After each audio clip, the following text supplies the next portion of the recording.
Ang init, no? Tara kaya magdagat. Yung tatakbo ka para mag-refresh. Yung tatakbo ka parang ayaw mo nang umahon. Yung beach na kulay asul ang dagat.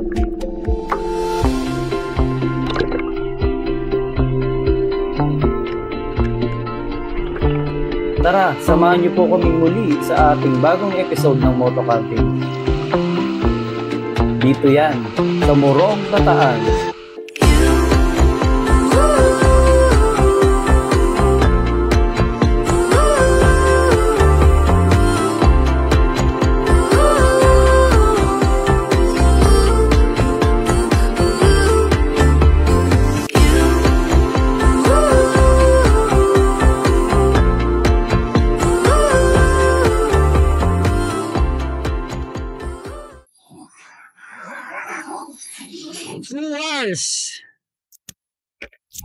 Two hours na tayo mabiyahe papunta dito ulit sa Morong, Bataan, no?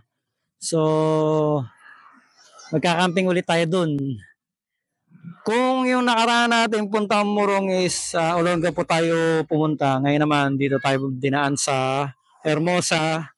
Then dito na ngayon tayo banda sa Orani, ano? Magbubuko lang kami ni Mrs. Buko Juice. Si Mrs. ang kasama ko ngayon. Kasi weekends ngayon, araw ng linggo ngayon, time check tayo.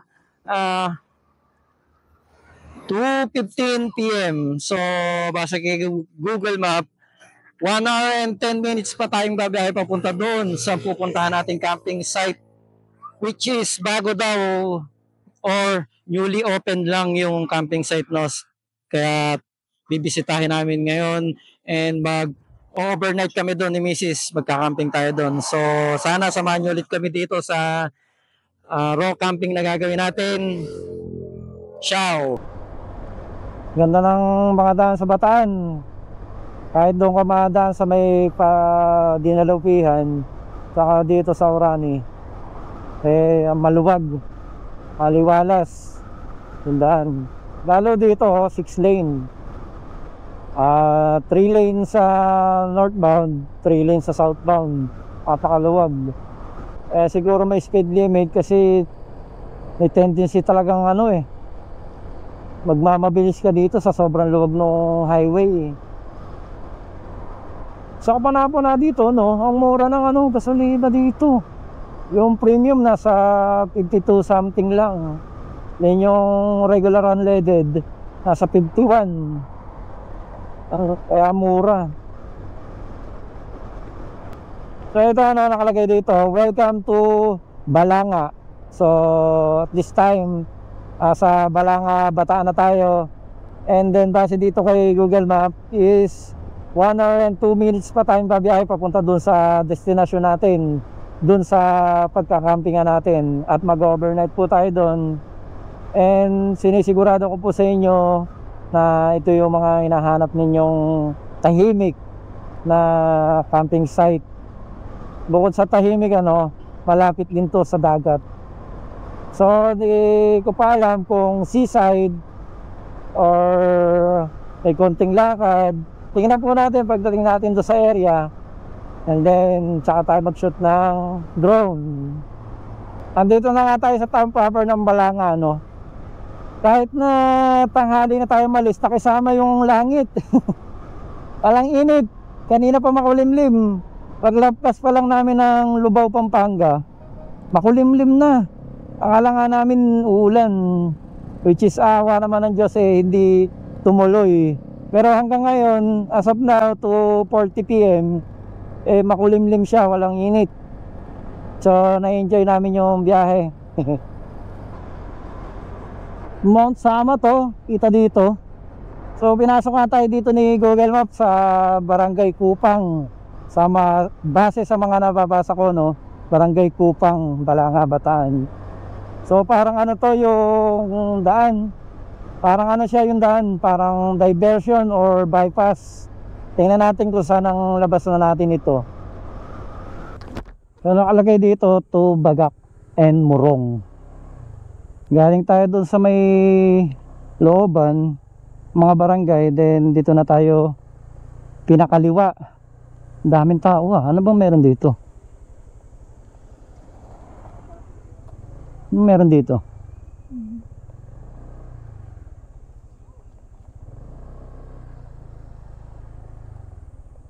Ano meron dito? Parang may river. May paliguan.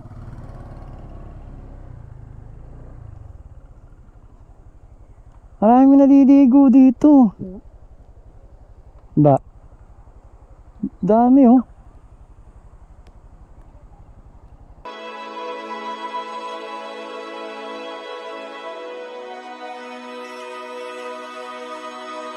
Time is keeping me up all night. I try to let it go, I don't know why. The conversations in my mind are starting to rewind, yeah, they go like la la la la la. They go like la la la la.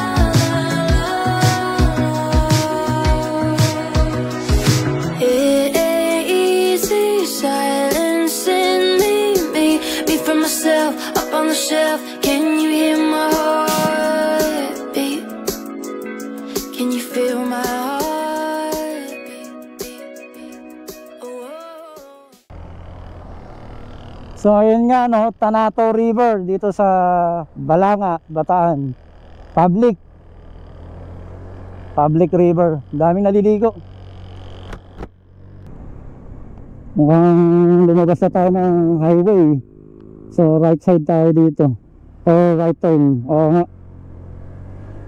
Highway na to. Ang Balanga. May sunod na dito, Bagak, Bataan.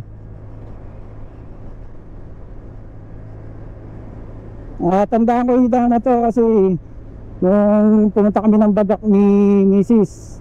Dito kami dumaan. So sinarkat lang tayo ni Google Map doon sa may Tanato, Barangay Tanato. Ayan. Welcome Bagak, Bataan. So konti na lang, nasa Murong Bataan na tayo. Kaya di tayo dumaan kasi nasa unahan lang ng Murong Bataan yung pupuntahan nating campsite para siya sa dulo. Yung nakaraan kasi nasa dulo siya ng Murong Bataan, kaya mas malapit kung doon tayo dumaan sa Subic, Olongapo. Ngayon dito tayo dadaan. Konti na lang, 47 minutes na lang. Tapos ang ganda pa rin ng daan dito. Sasawa ka din sa pagbabanking. Luwag ng daan ano. Walang masyadong sasakyan. Ang bilis tuloy na babawasan ng oras nung Google Map natin kasi nabibilis yung biyahe natin. 30 minutes na lang, nandun na tayo sa destination natin.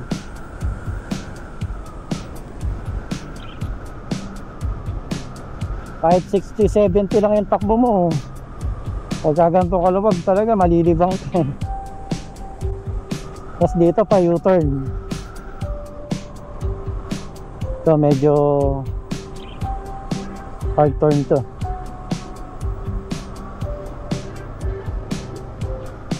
Kaisa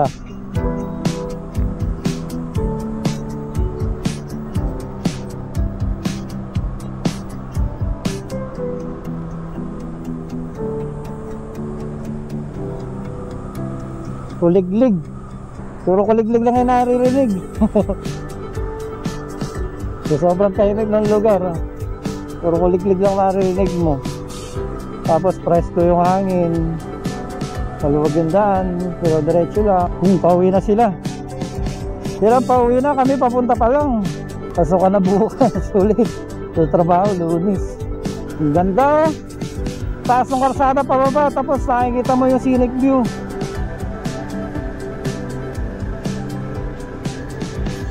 Ganda dito sa Bagak. Susunod na dito, ang destination natin, Murong Bataan. Welcome Murong Bataan. Ganda.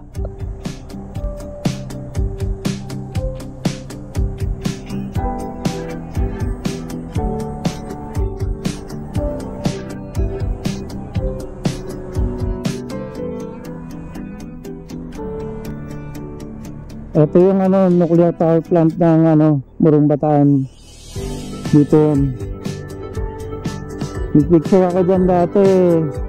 Year 2013 yata. 12 minutes.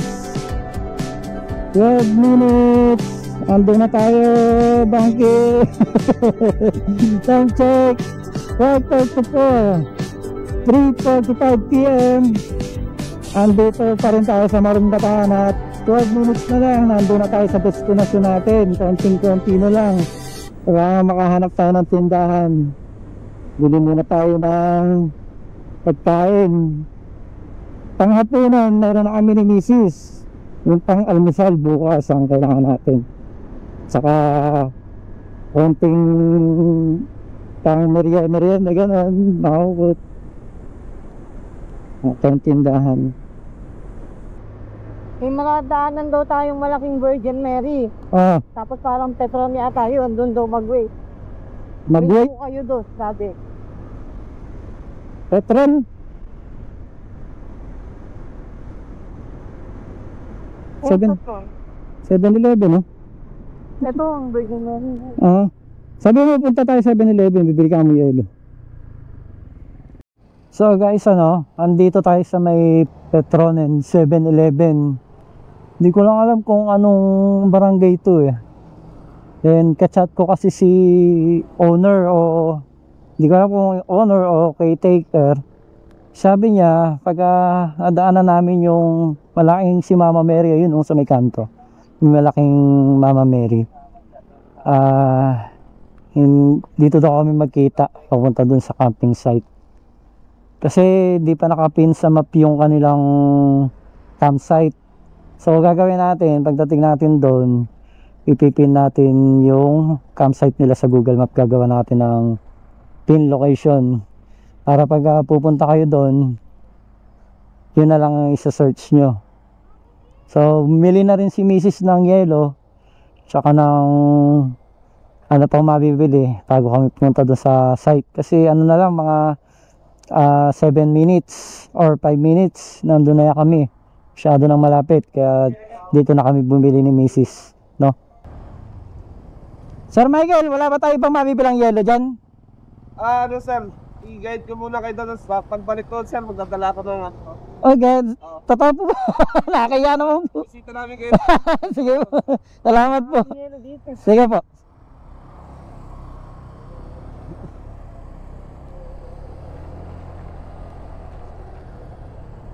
So sinundo tayo ni Sir Michael, co-owner ng campsite. Kasi nga wala pa sa sa Google Map, bagong bukas lang. May katapat daw sila na na resort. Iyon nasa Google Map. Pwede namang iyon ang i-search. Then katapat sila nun. Kaya mapupuntahan din ng naka Google Map.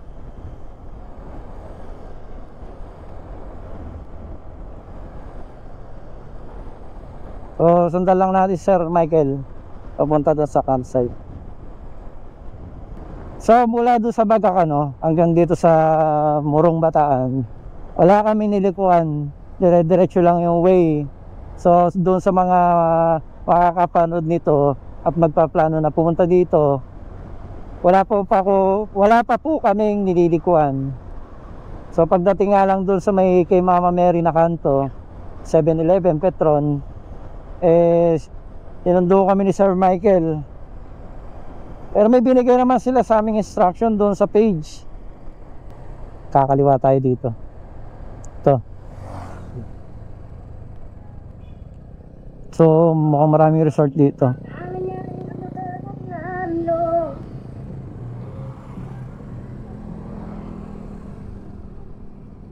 Ito, may Miami Beach Resort. So pagdating dito, pag left turn, medyo rough road. Ito kagad kasalubong natin sedan, which is 100% walang problema sa sedan. Ibig sabihin kayang kaya. Mininingil ang environmental kaso wala na nagbabantay. Nakalibre tayo sa environmental fee. Pero nakalagay doon ano, sa Kalimadaan kayo 25 pesos per head nakalagay yung environmental fee. Ito medyo mataas lang. Nakita nyo ginawa nung sedan, kasi yung ginawa niyang pag-ahon doon sa tulay para di sumayad. Ang dami resort dito. The Waterfront Beach Resort, Miami Beach Resort. Ang daming resort dito. Pero yung pupuntahan natin is camping site kasi. Yung tahimik.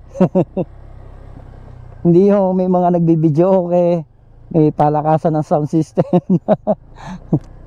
Hanap natin camping site yung marirelax ka. Kaya pa kang makakatulog. Yung makakapagmuni-muni ka, di ba? Sarap yung ganun eh. Iduduyang ka, sobrang tahimik. Hanggang sa makakatulog ka. Dito.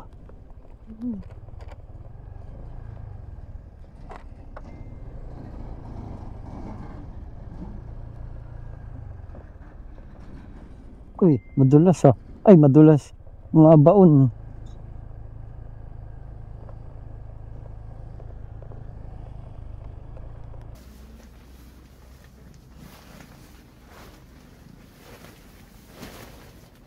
Timplan na ka ba?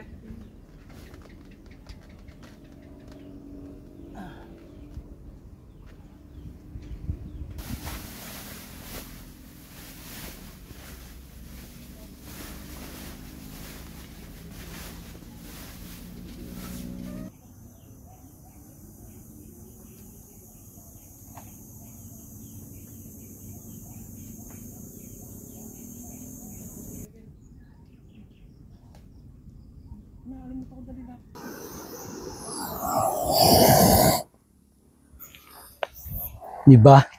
Bilis makapagpadingis pagka may butane tsaka torch gun.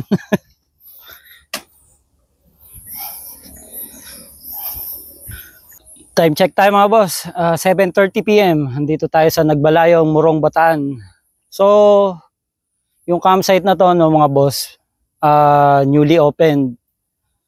Under development pa hanggang ngayon. Pero kung gusto niyo nang mag-camping dito, pwede na open na sila. Kagandahan dito ano mga boss, sobrang tahimik. Ito din yung mga hinahanap yung tahimik na campsite. Tapos yung tapat nito is beach. Tatawid lang doon sa may main road ng barangay. Andun na mga mga 300 meters o 200 meters nga lang yata. Tapos nandun na. Kukuha na natin ng drone bukas ng umaga or before lunch para maliwanag. So, nag-shoot ako ngayong gabi para makita nyo lang, no? At dito, may kuryente. Malakas yung signal ng Smart and Globe. Pero mas mabilis ang data ng Globe, no? Then, meron na din sila ditong CR. Dalawa yung CR nila, pambabae at panlalaki. At yung inodoro nila is D-Flash at bago. Then may binagawa din sila ditong mga room. Kung gusto niyo naka-aircon kayo, maglalagay sila dito. Kagandahan dito sa pinaglalagyan ngayon ng tent namin is may canopy na parang cottage style. So guys, pag napunta kayo dito sa Campersville campsite sa Barangay Nagbalayong, Morong, Bataan. Huwag niyong kalimutang i-try itong Chill Soup and itong banh mi sandwich. So, try natin kung gaano kasarap. Sa totoo lang, ngayon lang ako makakatikim nito. Ha? Sarap niya. Grabe. Hindi kasi ako expert sa pagkain, pero masarap. So, ito ay Vietnamese delicacy. So, bakit ba napunta to dito?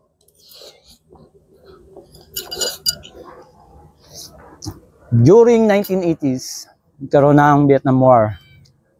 So, yung mga refugees, tinanggap ng Pilipinas.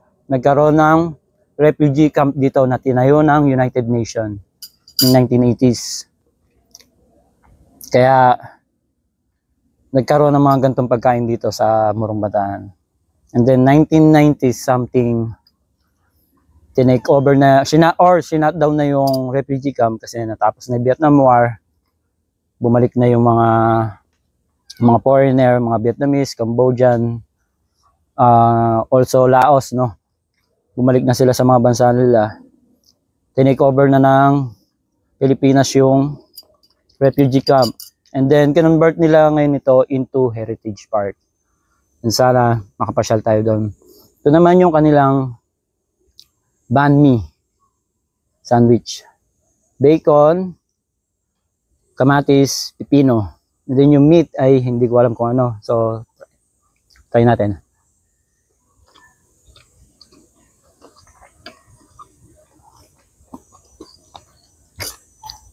Masarap guys. Promise. Kung masyal kayo dito, try nyo to. Grabe.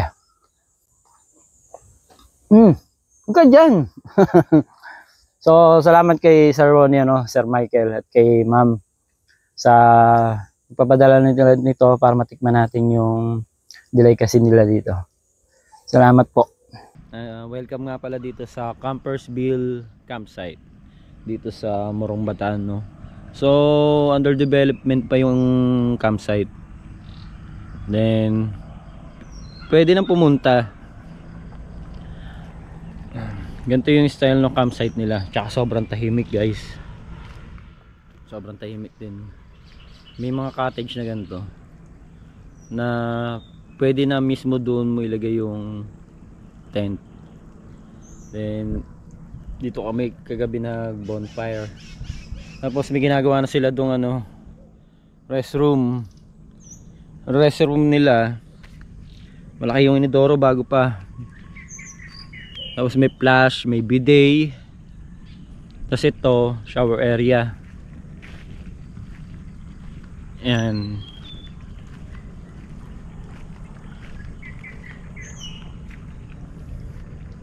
Shower area yan. Then dito may ginagawa silang room para kung sakaling may gusto pumunta dito na mag chill lang, lalagyan daw nila yun ng aircon. At isa pa guys, lakas signal dito, Smart and Globe. Pero ngayon ang gamit namin mabilis ang data, Globe. Wala kasing load yung Smart namin, kaya di ko matesting kung mabilis yung data. Malaki tong area, meron pa dun sa harap. Meron din silang wash area, grilling area, at meron sila ditong gas stove. Then wala dito sa campsite, tatawid ka lang doon sa may labas, sa may karsada, andun na yung beach, which is napakalaki. Pero bawal daw doon mag tent or mag cottage dahil may mga pawikang umaahon sa gabi. Malapit kasi dito yung Pawikan Conservation Center.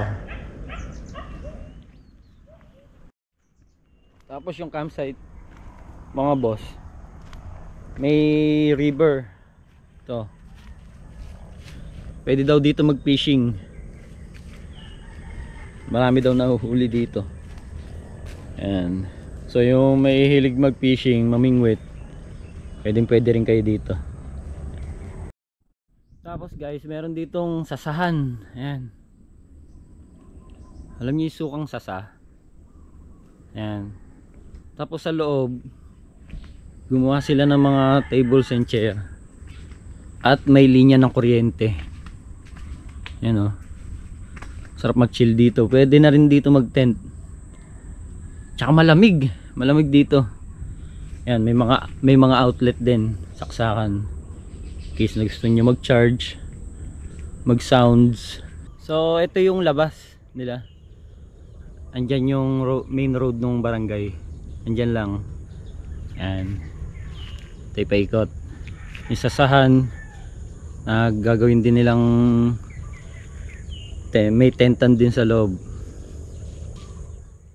So pagpasok nyo dito sa loob, meron na kagad na ganito, tables and chair. Ayan. nakalagay dito. Welcome Campersville, then details. Dito may nagte-tent din dito sa mismong labas, kasi nandun lang sa kabila yung ano, yung dagat. Yan, lalakad ka lang siguro ng 1 to 150 meters, andun na yung dagat. Kung ang hanap nyo para kayong nag time machine back to 90s, province life, probinsya, at yung tahimik, dito na yon. Ito yung hinahanap nyo. So again, no, ulitin ko lang, may kuryente sila, may mga outlet, pwedeng magsaksak, may signal lang, 2 network, Smart and Globe, mabilis ang data, at may bantay. So regarding naman do sa rate, no, since under development, pero pwede na nga pumunta, inquire na lang kayo sa page, lalagay ko dito sa screen. Ayan, tas then yung contact number. Anytime pwede na kayo pumunta dito para mag camping.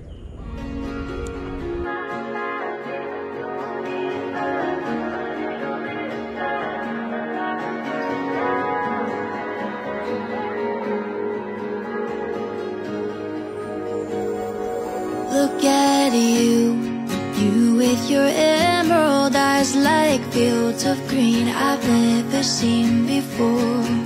They take my breath away. I'm not one to lose my words, but baby, I don't know what to say. You can't begin to imagine what it's like, the way you make me feel so seen and scared at the same time. It's hard to believe that you're mine, mine, mine, oh mine. You're mine, you're mine, mine, you're mine, oh mine, mine. In my life, baby, don't need much, a little bit of sun, a lot of your love could never make me sad. When you look at me like that, and even when I'm spinning out of control, when I'm with you nothing matters at all. My worries fade to black when you look at me like that.